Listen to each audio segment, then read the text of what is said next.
Assalamualaikum warahmatullahi wabarakatuh. Innal hamdalillah nahmaduhu wa nasta'inuhu wa nastaghfiruhu wa nastahdihi wa na'udzu bihi min shururi anfusina wa min sayyiati a'malina may yahdihillahu fahuwal muhtadi wa may yudlil falan tajida lahu waliyyan mursyida. Asyhadu an la ilaha illallah wahdahu la syarika lah wa asyhadu anna Muhammadan abduhu wa rasuluh alladzi la nabiyya ba'dah. Amma ba'du. Ikhwatil hadirun al-kiram, sahabat muslim dan muslimah sekalian yang mudah-mudahan senantiasa dimuliakan oleh Allah Subhanahu wa taala. Malam hari ini kita akan melanjutkan kembali pembahasan kita terhadap hadis yang diriwayatkan dari Muawiyah radhiyallahu taala anhu, bahwasanya beliau mengungkapkan sami'tu Rasulullah sallallahu alaihi wasallam, aku mendengar Rasulullah bersabda, man yuridillahu bihi khairan yufaqihu fid din. Siapapun yang Allah inginkan dirinya itu menjadi baik, maka akan Allah jadikan ia sosok pribadi yang faqih, mendalam pengetahuannya, mendalam pemahamannya terhadap ad-din, terhadap al-Islam. Innama ana qasim wallahu yu'ti. Aku hanya berfungsi membagi-bagikan. Hanya Allah yang Maha Pemberi. La tazalu hadhihi at-ta'ifatu qa'imatan 'ala amrillah. Sesungguhnya akan selalu ada segolongan kecil dari umat Islam ini yang tegak di atas perintah Allah Subhanahu wa taala hatta ya'tiya amrullah, sampai datang keputusan Allah. Untuk sementara saya terjemahkan saja kata amrullah itu dengan keputusan Allah. Hatta ya'tiya amrullah wa hum kadzalik wa hum zahirun. Sementara mereka dalam kondisi masih berpegang pada kebenaran tersebut. Hadis ini diriwayatkan al-Imam al-Bukhari dan Muslim. Sesungguhnya hadis ini disebutkan dari banyak sekali sahabat yang meriwayatkan dari Muawiyah. Ada Ibnu Abbas, ada Ka'ab bin Malik, ada Usamah bin Zaid dan yang lainnya. Sehingga periwayatan hadis ini cukup banyak dari beberapa orang sahabat, tapi bermuara pada Muawiyah ibn Abi Sufyan. Pada pertemuan yang lalu kita sudah membahas tentang salah satu di antara bagiannya.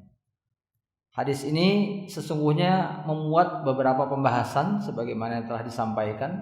Ada pembahasan tentang masyiatullah, kehendak Allah, pembahasan tentang al-fiqhu fid din, memahami agama, pembahasan wallahu yu'ti, bahwa Allah Subhanahu wa taala adalah yang Maha Pemberi. Seluruh manusia di dunia ini hanya bertugas membagi-bagikan apa yang telah Allah tetapkan. Dan bagian yang tidak kalah penting adalah tentang janji Allah bahwa agama ini akan tetap dipelihara oleh sebagian orang yang berpegang teguh pada kebenaran sampai tiba saatnya nanti di akhir-akhir zaman, sampai datangnya hari kiamat nanti. Ikhwatil hadirun al-kiram yang dimuliakan oleh Allah Subhanahu wa taala. Sementara fiqih atau pemahaman dalam agama, ketika kita berbicara tentang memahami agama, maka tentunya adalah merupakan anugerah yang Allah berikan kepada kita sehingga kita mampu memahami agama ini dengan benar. Dan pada pertemuan yang lalu kita sudah menyinggung sedikit bahwa di antara makna yang paling dominan dari hadis ini adalah al-fiqhu, pemahaman menurut mustalah al-fuqaha, menurut istilah para ulama ahli fikih. Ada dua definisi yang sudah disebutkan pada pertemuan yang lalu, bahwa arti fikih menurut pengertian ahli fikih itu sendiri adalah yang pertama, ma'rifatul ahkam asy-syar'iyyah bi adillatiha tafsiliyah, mengetahui ilmu-ilmu syariat dengan dalil-dalilnya secara rinci. Ini bagian yang pertama. Dan yang kedua adalah al-ilmu bil ahkam asy-syar'iyyah allati tariquha al-ijtihad. Mengetahui, mengenal ilmu-ilmu syariat yang metodenya adalah ijtihad. Ya, sudah dijelaskan juga bahwa ini sesungguhnya adalah merupakan dua tingkatan pemahaman fikih. Kita baru dikatakan mengerti fikih, kita baru bisa dikatakan ittiba, mengikuti Nabi SAW, kalau kita minimal mencapai derajat paling rendah dari dua kategori ini.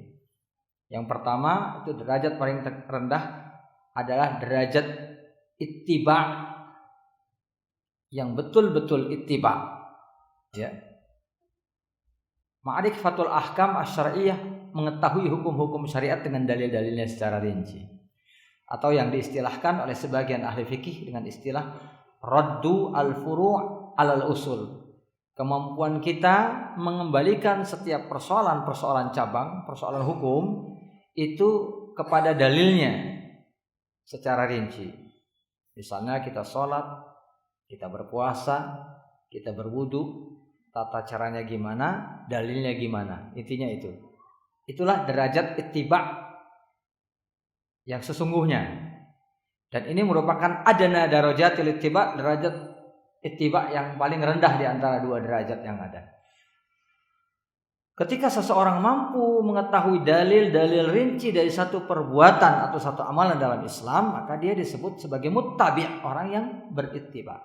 Nah, derajat yang lebih tinggi adalah ketika seseorang mampu mengenal ilmu-ilmu syariat yang metodenya adalah ijtihad. Raddul usul alal furu' itu bahasa yang lain. Raddul usul alal furu', kemampuan kita menerapkan dalil-dalil umum untuk perkara-perkara yang ada di sekitar kita. Ini kemampuannya hanya kemampuan yang dimiliki oleh para ulama. Makanya ini merupakan derajat ittiba yang tertinggi. Kenapa disebut thariquha ijtihad, metodenya adalah ijtihad? Karena dengan kemampuan seperti ini seorang muslim sudah berhak untuk dikatakan sebagai mujtahid atau ahlul ijtihad. Jadi kita mulai dari mana? Ya dari yang bawah dulu. Pelajari setiap hukum-hukum syariat, tata cara ibadah yang sederhana yang biasa kita lakukan setiap hari dengan dalil-dalilnya secara rinci. Ketika kita belum bisa mengetahuinya secara rinci, paling tidak kita mengetahui dalilnya dari orang-orang yang sudah mengetahuinya secara rinci, dari para asatidzah dan para ulama yang mengetahuinya secara rinci. Ikhwas fillah yang dimuliakan oleh Allah Subhanahu wa taala. Ini yang kita jelaskan pada pertemuan yang lalu. Nah, sekali lagi, ketika Allah menginginkan kebaikan kepada kita, Allah akan jadikan kita orang yang faqih, ahli dalam fikih. Orang yang memiliki pemahaman terhadap agama ini dan memahami agama selalu beriringan dengan pengetahuan tentang dalil-dalil dari mana? Dari kitab Allah dan sunnah Nabi Sallallahu Alaihi Wasallam. Seluruh ulama ahlul madhab, seluruh ulama dari kalangan ahlul hadis dan fuqaha, ahli-ahli fikih sepakat bahwa dalil utama dari Islam yang wajib kita pahami secara rinci adalah kitab Allah, yaitu Al-Quran, dan sunnah-sunnah yang sahih dari Rasulullah SAW. Tidak ada perbedaan pendapat di kalangan mereka dalam persoalan ini. Sehingga yang namanya fikih dalam agama, ada muhtawayat, kandungan fikih dalam agama. Orang dikatakan faqih dalam pengetahuan fikihnya itu apabila dia menguasai hal-hal tersebut. Yang pertama, ini bagian yang pertama. Al-ilmu dalam tanda kurung al-hifzu wal fahmu. Mengetahui dan memahami. Menghafal dan memahami. Al-ilmu wal fiqhu. Seseorang bisa dikatakan mendalam pengetahuan agamanya ketika pertama dia menguasai dua hal ini, mengetahui atau menghafal dan kemudian memahami. Menghafal dan mengetahui apa? Tentunya menghafal dan mengetahui kitab Allah dan sunnah Rasulullah SAW, baru kemudian memahaminya. Ini yang pada pertemuan yang lalu sudah kita bahas, ya.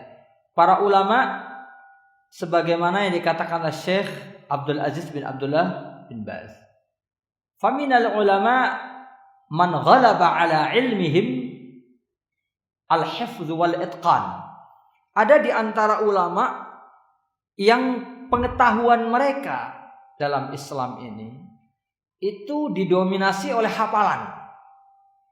Kepakaran di bidang hafal. Kalau soal hafalan terhadap dalil-dalil syariat, mereka adalah pakarnya. Mereka adalah orang-orang di barisan terdepannya. Walakin laisa ladaihim at-tafaqquh wa at-tabassur wa istinbatul ahkam. Tetapi bukan merupakan bidang mereka hal-hal yang berkaitan dengan telaah, pemahaman, istinbat, pengambilan kesimpulan dari dalil-dalil syariat. Ya, kita ulangi lagi ya. Ada di antara ulama yang mendominasi ilmunya itu dalam hafalan. Tetapi mereka bukan orang yang berkapasitas sama seperti hafalan mereka dalam soal pemahaman fikih. Bagaimana mereka memahami dalil yang satu dengan yang lain, kemudian mengkompromikan satu dalil dengan dalil yang lain, mengambil istinbat kesimpulan-kesimpulan hukum dari dalil-dalil tersebut. Ini bukan bidang utama mereka.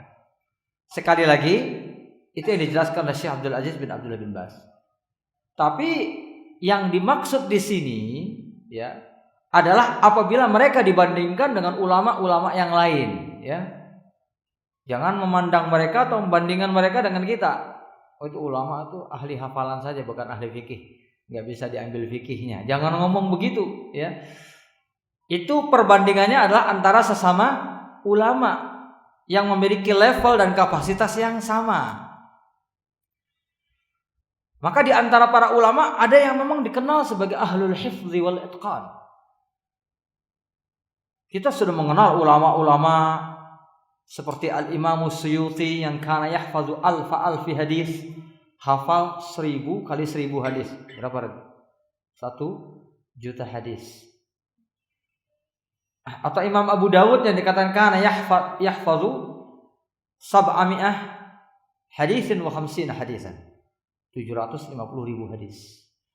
Atau Imam Asy-Sya'bi, ya, yang diriwayatkan pernah mengatakan hafiztu mi'atai alfi hadisin kama hafiztumu qul huwallahu ahad. Aku hafal 200.000 hadis. Yang tingkat hafalanku terhadap 200.000 hadis itu seperti kalian hafal qul huwallahu ahad. Jadi bukan berarti beliau hanya hafal 200.000 hadis, tapi 200.000 hadis ini yang tingkat ketebalan hafalan itu seperti kita hafal qul huwallahu ahad. Bisa dibayangkan berapa hadis yang beliau hafal, ya. Bahkan beliau mengatakan inilah a'lamu mawadhi'a. Bahkan aku sampai masih hafal letak-letak hadis itu dalam kitab-kitabnya. Hadis ini letaknya di mana? Hadis ini letaknya di mana? Jadi imam-imam yang punya kapasitas hafalan hadis luar biasa seperti itu banyak sekali. Ikhwaskan fillah yang dimuliakan oleh Allah Subhanahu wa taala. Tapi ada ulama-ulama yang dikenal sebagai ahli fiqih. Seperti Abu Hanifah radhiyallahu taala an. Abu Hanifah ini dikenal sebagai ahli fiqih. Meskipun tingkat keterkumpulan hadis-hadis Nabi pada waktu itu tidak bisa disamakan dengan keterkumpulan hadis di zaman Imam Bukhari misalnya. Bahkan di zaman sebelumnya, yaitu zaman Imam Ahmad misalnya atau Imam Malik.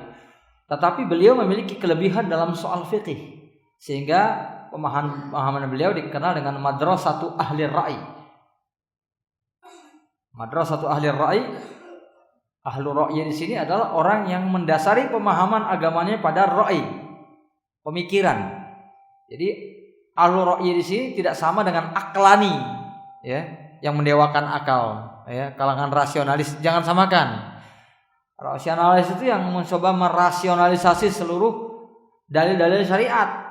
akhirnya menolak hadis karena dianggap nggak sesuai dengan otak, pikiran dan lain sebagainya. Beda, sama sekali beda. Rasionalis ini cucu buyut dari pemahaman Mu'tazilah, sama sekali berbeda. Ahlul Ra'yi ini Ahlus Sunnah wal Jamaah, karena imamnya adalah Abu Hanifah.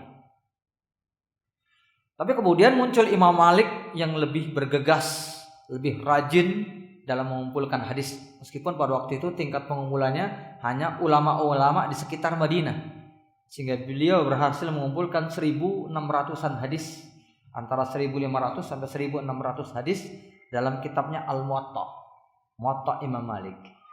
Itu kumpulan hadis-hadis Nabi, asar para sahabat, ya. Bahkan kadang-kadang ada juga sebagian Israiliyat dari Nabi Isa dan yang lainnya. Ini dikumpulkan riwayat-riwayat tersebut oleh Imam Malik. Sehingga ketika Imam Syafi'i mendalami agama, beliau belajar dari Imam Malik setelah beliau mempelajari banyak hadis dan fiqih dari ulama-ulama yang lain. Karena itu Imam Syafi'i memiliki pemahaman fikih yang dalam dan hadis yang sangat mumpuni.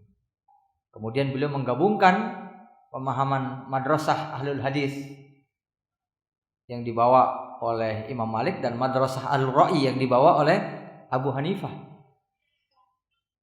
Menggabungkan antara fikih dengan hadis. Makanya fikih Imam Syafi'i itu luar biasa sekali. Kita kembali kepada pemahaman. Dari hadis tersebut, fikih itu tidak luput dari apa? Dari menghafal, mengetahui hadis dan memahaminya. Nah, para ulama ada yang mereka itu didominasi oleh kemampuan fikih yang luar biasa, ada yang didominasi oleh kemampuan hadis yang luar biasa. Tetapi masing-masing di antara mereka tidak memiliki sedikit pun, ya, adamul mubalat, ketidakperhatian terhadap sisi yang lain. Salah ketika kita mengatakan seorang ahli hadis gak mengerti fikih, seorang ahli fikih gak mengerti hadis, karena itu mustahil. Tingkat kepakaran ini sekali lagi hanya bisa dilihat oleh para ulama, ya, yang selevel dengan mereka. Ikhwatil hadirin dan kiram yang dimuliakan oleh Allah Subhanahu wa taala. Ya, saya berikan contoh saja misalnya Syekh Muhammad Nasiruddin Al-Albani, Syekh Muhammad Shalih Al-Utsaimin, Syekh Abdul Aziz bin Baz. Saya pernah mendengar langsung dari murid Syekh Shalih Al-Utsaimin, ya, karena enggak mungkin saya mendengar ucapan yang semisal ini dari Syekh Utsaimin sendiri. Enggak, karena ini adalah hal yang merupakan penilaian terhadap beliau dari muridnya. Salah seorang murid Syekh Muhammad Shalih Al-Utsaimin mengatakan, Syekh Nasruddin Albani a'lamun nas fi hadha zaman bi ahadits Nabi, katanya Syekh Muhammad Nasrul Albani menurut saya adalah ulama yang paling ahli di bidang hadis di zaman ini. Wa Syekh Muhammad Shalih Al-Utsaimin a'lamuhum bil fiqh, la ajidu ahadan a'lamu minhu fil fiqh wa huwa faqihul ummah. Sementara yang paling ahli dalam fikih itu Syekh Muhammad Shalih Al-Utsaimin, guru kami. Saya enggak mendapatkan seorang pun yang lebih alim di bidang fikih dari beliau. Ini katanya. Wa Syekh Abdul Aziz bin Abdullah bin Baz kana yajma'u bainahuma. Tapi Syekh Abdul Aziz bin Baz katanya menggabungkan antara dua kemampuan tersebut. Itu kemampuan ilmu hadis dan kemampuan fikih. Kira-kira seperti itu. Berarti Syekh Syekh Muhammad Nasrul Albani diakui kepakarannya di bidang ilmu hadis. Bahkan oleh Syekh Abdul Aziz bin Baz sendiri. Beliau pernah ditanya, diminta untuk mengoreksi sebuah buku, yang kemudian beliau mengatakan serahkan saja kepada ahlinya. Beliau adalah Syekh Muhammad Nasiruddin Al-Albani. Diakui oleh Syekh Abdul Aziz bin Baz. Tapi apakah Syekh Muhammad Nasiruddin Al-Albani tidak ahli di bidang fikih? Sangat-sangat ahli. Ya, sangat ahli di bidang. Beliau ulama yang paling ahli dalam menggunakan ilmu usul fiqh dalam pembahasan-pembahasan. Kalau kita membaca kitab-kitab beliau, ada Jilbabul Mar'atil Muslimah, ya, ketika beliau berusaha mempertahankan argumentasi ketidakwajiban menggunakan niqab, ya, bagi wanita muslimah. Saya tidak sedang berbicara tentang mana yang paling benar, ya, tapi kita hanya melihat bagaimana Syekh Albani dalam kitabnya itu menggunakan tinjauan ilmu fikih yang luar biasa. Itu dilanjutkan lagi dalam kitab yang lebih luar biasa lagi, itu Ar-Raddul Mufhim. Itu dijelaskan lagi secara lebih panjang lebar lagi tentang hujah-hujah beliau dalam hal itu. Beliau menggunakan berbagai kaidah-kaidah usul fikih, luar biasa sekali. Makanya salah satu di antara kitab beliau, kitab hadis beliau itu kumpulan hadis sahih. Judulnya apa? Silsilatul Hadis As-Sahihah, kumpulan hadis-hadis sahih wa syai'un min fiqhiha wa fawaidiha, serta beberapa pembahasan tentang fikih dan pelajaran-pelajaran dari hadis-hadis tersebut. Jadi ini kitab hadis, tapi beliau tidak mengabaikan soal fikih dalam hadis-hadis tersebut. Jadi kita kembali kepada pembahasan. Kalau kita diberikan anugerah oleh Allah untuk memahami agama ini, maka kita akan diberikan kemampuan ilmu, hafalan, dan juga kemampuan apa? Pemahaman. Keduanya itu akan diberikan kepada kita. Kadang-kadang kapasitasnya berbeda antara yang satu dengan yang lain. Yang satu lebih dominan dari yang lain. Kita mengetahui bahwa para sahabat juga diberikan kemampuan yang berbeda-beda dalam soal hafalan. Betul ya? Dalam soal hafalan hadis. Dalam Sahih Bukhari itu disebutkan ungkapan daripada Abu Hurairah. Beliau pernah mengatakan, kata Abu Hurairah ya, innakum taz'umun anna Abu Hurairah yuksiru al-hadis ala Rasulillah sallallahu alaihi wasallam. Kalian mungkin mengira bahwa Abu Hurairah, yakni beliau, terlalu banyak meriwayatkan hadis dari Rasulullah sallallahu alaihi wasallam. Allahil mau'id, demi Allah, kata beliau, inni kuntum ra'an miskinan, dulu aku itu orang miskin. Alzamu Rasulullah, selalu ngikutin Nabi ala mal'ibatni. Ini tafsirnya banyak dari kalangan ulama. Sebagian mengatakan beliau mengikuti Nabi ya karena untuk bisa numpang makan, ya, karena beliau termasuk ashabus suffah yang miskin, sehingga beliau ngikuti Nabi tinggal di suffah sekedar beliau bisa makan. Perhatikan di sini, wa kana al muhajirun yashghaluhum as-safqu fil aswaq. Kalangan muhajirin pada waktu itu sibuk berdagang di pasar. Wa kanatil ansar yashghaluhum al-qiyam bi amwalihim. Sementara kalangan Ansor sibuk mengelola harta mereka. Al-qiyam bi amwalihim. Wa syahidtu ma Rasulillah sallallahu alaihi wasallam yauman, suatu hari aku bersama Rasulullah sallallahu alaihi wasallam. Rasulullah bersabda, man yabsutu ridaahu hatta antahya min maqalati, siapa yang mau melindungi tubuhku dengan rida, kain sorbannya sampai aku selesai berbicara. Nabi mendoakan ya, siapa yang melakukan itu falan yansa masami'ahu minni, maka dia tidak akan pernah lupa setiap hadis yang dia dengar.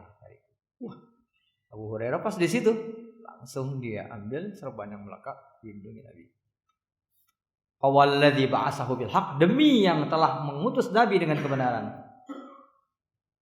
Ya, katanya sumpah dari Abu Hurairah, semenjak itu aku tidak pernah lupa setiap hadis yang kudengar dari Nabi sallallahu alaihi wasallam. Walan ansa ma sami'tuhu minan Nabi sallallahu alaihi wasallam. Itu ditegaskan oleh Abu Hurairah.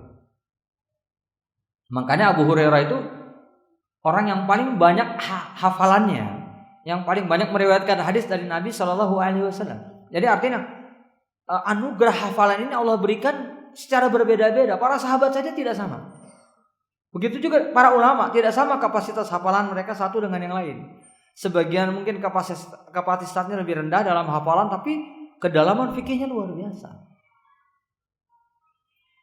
Maka Abu Hurairah pernah mengatakan, ya, ma min ashabi Rasulullah sallallahu alaihi wasallam aktsaru.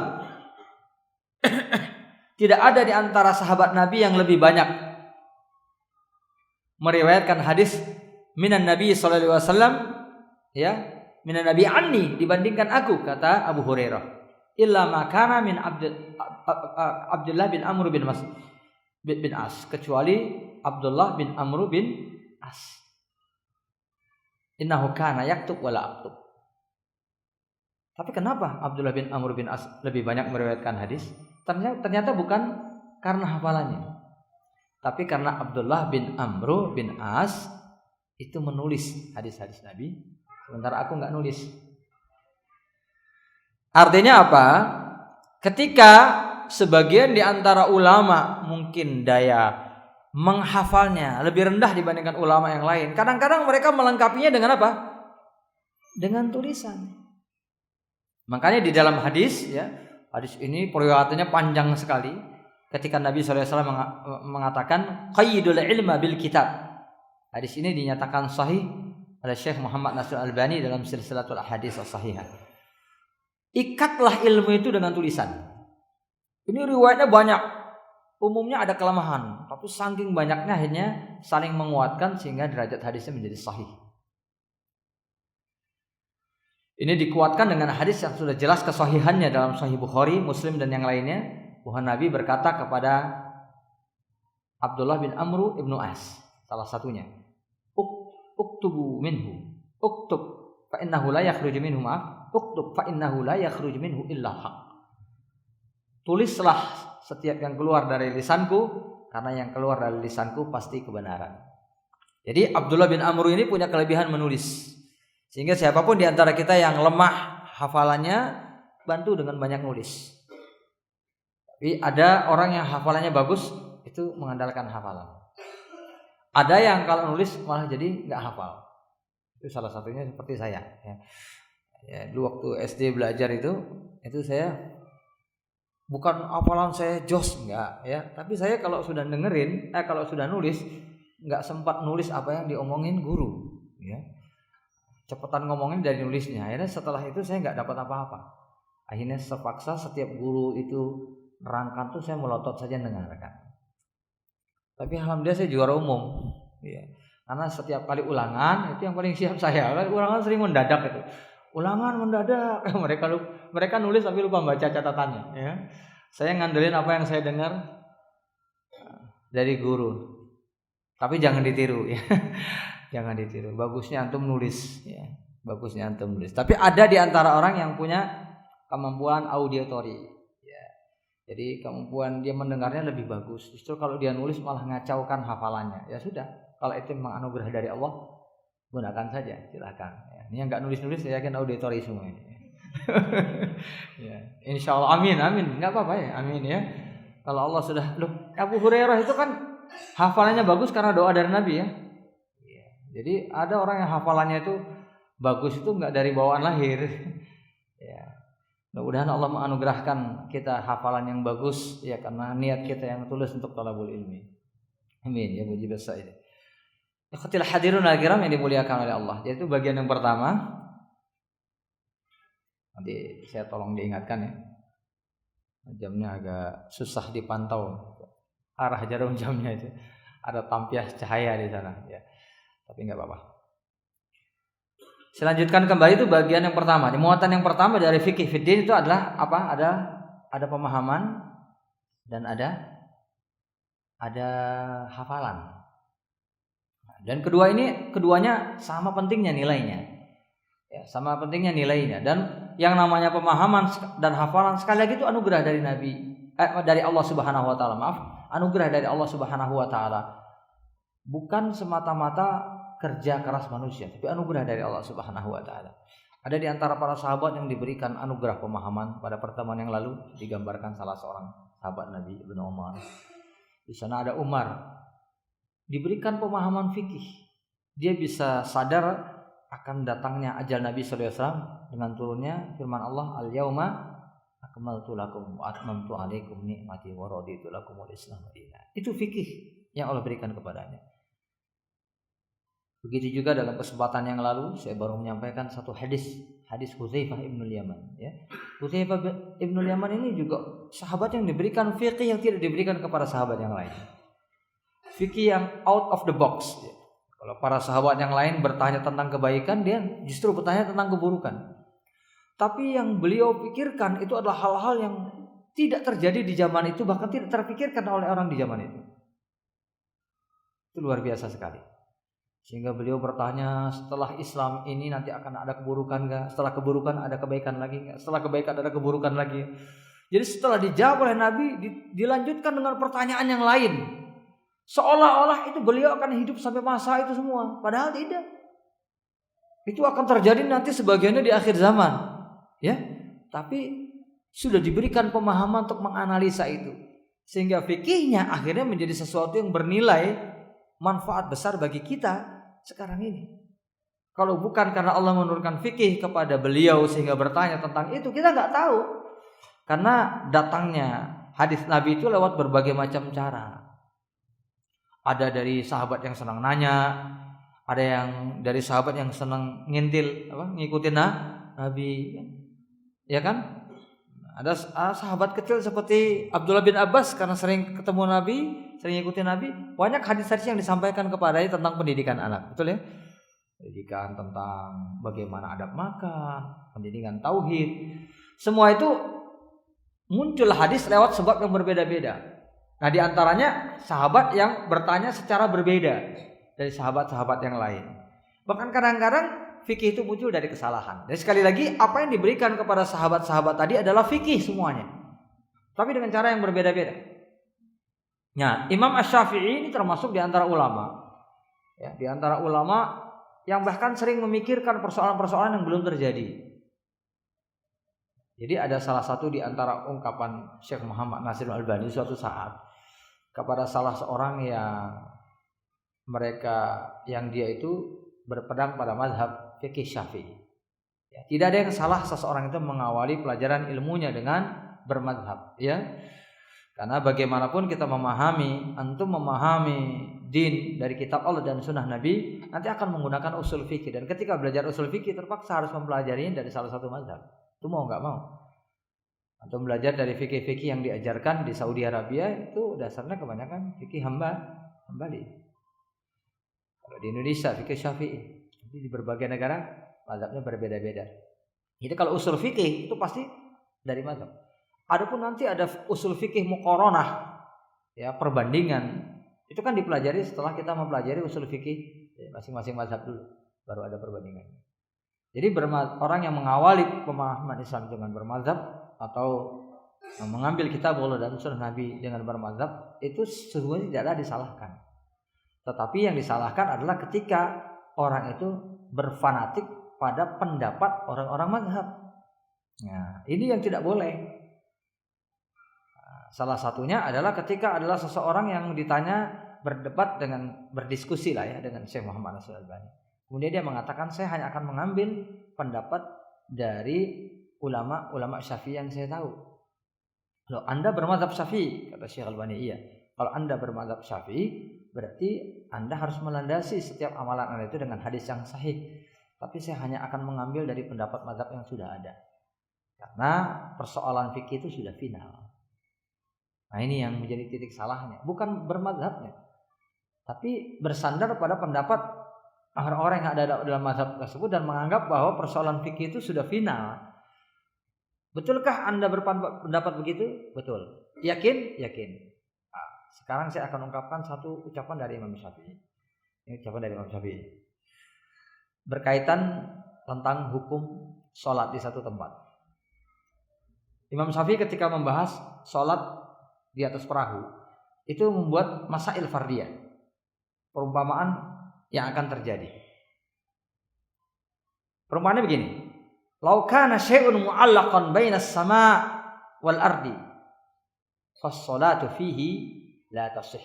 Seandainya ada benda yang mengapung, ya, antara langit dengan bumi, ya, maka tidak sah salat di dalamnya. Apa benda yang mengapung sekarang antara langit dan bumi? Pesawat. Lalu tanyakan, pendapat kamu gimana? Kalau pendapat mazhab kami, salatnya sah. Kalau menurut Imam Syafi'i nggak sah.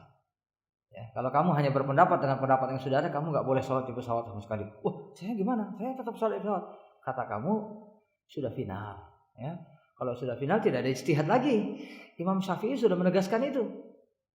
Ini pendapat dari sahibul fikhinya langsung, dari penghulunya fikih mazhab Syafi'i. Siapa penghulunya fikih mazhab Syafi'i? Imam Syafi'i. Oh, kalau gitu kita harus beristihad, berarti istihad tetap terbuka sepanjang zaman. Mazhab Syafi'i adalah mazhab yang membuka pintu istihad itu seterusnya. Ya.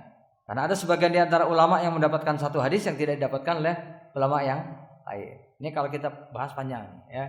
Karena jujur saja saya orang yang alhamdulillah dilahirkan, dibesarkan di lingkungan orang-orang yang bermadzhab Syafi'i. Jadi saya mengenal dasar pemahaman agama alhamdulillah juga dari orang-orang yang bermadzhab Syafi'i. Jadi ketika kita kembali kepada kitab Allah dan sunnah Nabi Shallallahu Alaihi Wasallam, ya kita kembali kepada kitab Allah dan sunnah Nabi Shallallahu Alaihi Wasallam, kita sadar bahwa kita memerlukan apa yang disebut dengan ilmu dan memerlukan apa yang disebut dengan fikih. Ya. Ini saya sekedar memberikan salah satu keutamaan dan masing-masing di antara imam punya keutamaan sendiri-sendiri. Imam Ahmad, ya, dengan keutamaannya, Imam Abu Hanifah dengan keutamaannya, Imam Malik dengan keutamaannya, Imam Syafi'i juga dengan keutamaannya. Masing-masing punya keutamaan. Kita kembali kepada pembahasan, ya. Itu yang pertama. Al-fiqhu wal ilmu wal fiqhu. Habis. Sudah mau habis. Hah? Oh, 9 menit lagi. Ya. Ya, bagian yang kedua. Al-amalu bil hadis. Al-amalu bil ilmi. Al-amalu bil ilmi. Fikih itu memuat juga kemampuan mengamalkan ilmu wa ta'limuhu dan mengajarkan kepada orang lain. Ya. Yang namanya fikih itu tidak terhenti pada orang memahami fikih itu sendiri. Karena kata Syekhul Islam Ibnu Taimiyah, man yuridillahu bihi khairan. Siapapun orang yang Allah inginkan kebaikan baginya, yufaqihu fi dinillah. Pasti akan Allah jadikan dia itu punya kemampuan fikih dalam agama. Wa illam yufaqihu fi dinillah, kalau dia tidak diberikan kemampuan fikih di dalam agama Allah, lam yurid bihi khairan, berarti belum diinginkan kebaikan daripadanya. Sekarang ditanyakan, orang sudah paham agama nih, sudah hafal, kemudian memahami, lalu dia nggak mengamalkannya, dia dapat kebaikan nggak? Enggak. Justru dia akan diancam, ya. Kabura maqtan indallahi an taqulu ma la ta'lamun. Sehingga yang namanya fikih selalu berkaitan dengan kemampuan mengamalkannya, kemampuan mengajarkannya. Ini yang diisyaratkan dalam hadis yang diriwayatkan oleh Al-Imam Al-Bukhari dalam Kitabul Ilm. Masalu ma ba'atsanillahu bihi minal huda wal ilm. Perumpamaan hidayah yang Allah turunkan kepada diriku, kata Nabi sallallahu alaihi wasallam, berupa hidayah dan ilmu, kama sali ghaithin, seperti hujan, asobat ardon yang turun di atas bumi.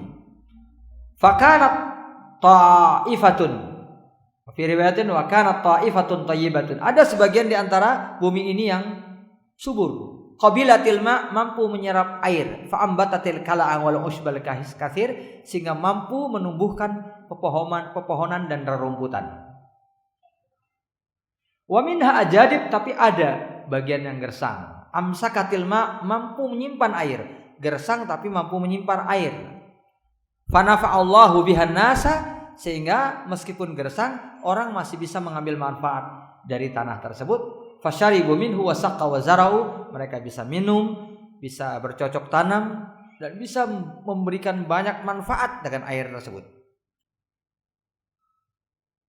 Wa asaba ta'ifatan ukhra, lalu ada bagian lain yang terkena hujan. Inama hiya qi'an, bagian bumi yang gersang tapi enggak ada tempat menyimpan air. La tumsiku ma'an wa la tumbitu kala'an wa la tumsiku ma'an wa la tumbitu kala'an, enggak bisa menumbuhkan pepohonan dan enggak bisa menahan air. Lalu Nabi menjelaskan, ini perumpamaan. Jadi kita dalam menerima agama Allah itu ada 3 kondisi. Seperti air yang subur, seperti tanah yang gersang tapi mampu menahan air, atau tanah yang gersang enggak mampu menahan air. Jadi 3 itu ya. Maka yang pertama, zalika masalu man faquha fi dinillah. Perumpamaan yang pertama adalah perumpamaan orang yang mampu memahami agama Allah. Faqih. Ini terjemahan dari faqih tadi. Fa'alima wa 'allam, dia mengetahui ilmunya kemudian mengajarkan kepada orang lain. Yang kedua, masalu man lam yarfa bidzalika ra'sa. Yang kedua itu orang yang hanya mampu menampung ilmu tapi orang lain yang ngambil manfaatnya. Bisa jadi dia enggak paham atau bisa jadi dia enggak ngamalkan. Ini yang kedua. Tapi dia masih berguna bagi masyarakat karena orang masih bisa mengambil ilmu dari dia. Antara dua kondisinya. Dia enggak paham hingga orang lain yang ngamalkan, atau dia enggak ngamalkan tapi orang lain memahami dari dia dan mengamalkannya. Jadi untuk yang kedua ini tergantung kondisinya gimana ya. Kalau yang betul-betul dia nggak ngamalkan dia akan merugi. Tapi kalau sekadar dia belum paham, berarti dia jadi jembatan kebaikan bagi orang lain. Yang mudah-mudahan Allah akan memberikan kebaikan kepada dia pada sisi yang lain. Tapi yang ketiga yang paling parah ini ya, man lam yarfa bidzalika ra'san wa lam yaqbal hudallah. Ini orang betul-betul nggak mampu menerima hidayah dari Allah Subhanahu Wa Taala. Jadi sekali lagi, ketika orang memiliki fikih, maka dia harus punya kemampuan mengamalkan ilmu tersebut, baru dia dikatakan sebagai faqih. Ini akan saya kuatkan lagi dengan satu riwayat yang sangat masyhur dan populer ya, dari Abdullah bin Mas'ud, disebutkan dalam Sahih Bukhari juga, bahwasanya Ibnu Mas'ud mengatakan, kunna la natajawazu 10 ayat. Kami kalau mempelajari Quran itu enggak akan lebih dari 10 ayat. Hatta nata'allamahunna, sampai kami memahami isinya, wa na'mala bihinna, sampai kami mengamalkannya, wa nu'allimahunna, sampai kami mengajarkannya, wa na'lama halalahunna wa haramahunna, sampai kami betul-betul mengerti mana titik halal dan haram yang diajarkan dalam Al-Quran tersebut. Wa nata'allamul ilma wal amala, maka kami mempelajari ilmu bersamaan dengan amalan. Jadi dari hadis ini jelas ya, bahwa fikihnya para sahabat ya, itu adalah dengan mengamalkan apa yang mereka ketahui. Sehingga ketika seseorang tidak memiliki kemampuan mengamalkan ilmu yang dia ketahui, dia bukan orang yang faqih. Maka hati-hati. Dan ini yang menyebabkan sebagian orang akhirnya memutarbalikkan kebenaran. Orang-orang memiliki ilmu tapi justru menggunakan ilmunya untuk menghalalkan yang haram, mengharamkan yang halal. Kenapa? Karena dia tidak mengamalkan ilmu yang dia miliki dengan kesengajaan. Kemudian dia justru berbangga dengan kondisi tersebut. Karena pada pertemuan yang lalu saya sudah mengatakan ya, bahwa setiap ahlu syubhat, orang yang memiliki syubhat dalam pemahaman, pasti diawali dari syahwat. Kan dia memperturi itu syahwatnya. Terbiasa dengan yang salah, dia nggak mau berubah, padahal dia sudah tahu ilmunya. Terbiasa dengan maksiat, lalu dia terus dalam maksiatnya, sementara ilmu semakin bertambah, akhirnya dia berusaha mempertahankan kesalahannya dalam amalan Islam, kesalahannya dalam berbuat maksiat. Ya, makanya kalau orang ahli maksiat itu belum tentu ahli syubhat. Ada ahli maksiat hanya yang karena dia belum tahu kebenaran saja. Maka tanda-tanda dari ahli syubhat yang mudah-mudahan Allah mudah memberikan hidayah itu, dia cinta dengan kebenaran. Ini saya sering contohkan kepada banyak ikhwah ya. Ada orang yang kerjanya bergajula, minum minuman keras, jadi preman, tapi sangat menghormati ahli ilmu. Dia sangat suka ngelihat ustadz, sangat suka ngelihat orang benar ya. Kalau orang kayak gini ngelihat misalnya nih, antum tiba-tiba di terminal pakai pakaian muslim, tiba-tiba dicopet, dirampok. Orang ini pasti di bagian terdepannya akan bela. Lu kalau mau jahat-jahat tapi jangan sama ustadz. Sering ya? Sering nggak mendapatkan seperti itu? Dia punya hati yang baik, cuma dia masih terjebak dalam maksiat. Dia masih menghormati, inilah orang yang sebenarnya benar, meskipun dia belum mampu. Coba bayangkan dengan orang yang ahlu syubhat, kemudian dia berbuat maksiat, dia malah dalil, udah bermaksiat kayak dalil, betul kan? Dangdutan ada dalilnya. Maksiat apa saja yang dilakukan ada dalilnya. Minimal dalilnya itu kalau sudah terlalu banyak maksiat, dia bingung menyarikan dalil satu-satu. Dalilnya apa? Ini kan dosa-dosa kecil yang bisa terhapus dengan wudu. Jadi nggak perlu khawatir katanya. Peringatan kayaknya udah habis waktunya. Iya, ya, jazakumullah khair. Ini kalau di usia manusia ini kayak malaikat pencabut nyawa. Iya. Nyawa taklim kita segera dicabut ya. Ya, jazakumullah khair ikhwah atas istima'nya. Jadi insya Allah pembahasan yang akan kita lanjutkan pada pertemuan yang akan datang sampai kepada poin kedua dari kandungan dari fikih agama. Jadi fikih yang pertama apa tadi? Menghafal dan memahami atau mengetahui dan memahami. Yang kedua adalah mengamalkan dan mengajarkan ilmu. Itu bagian dari fikih agama. Insya Allah akan kita lanjutkan pada pertemuan yang akan datang. Selanjutnya sementara kita tutup dulu kajian kita pada pertemuan malam hari ini. Mudah-mudahan sebagian yang disampaikan ini bisa bermanfaat buat saya pribadi dan seluruh yang hadir di majelis ini. Assalamualaikum warahmatullahi wabarakatuh.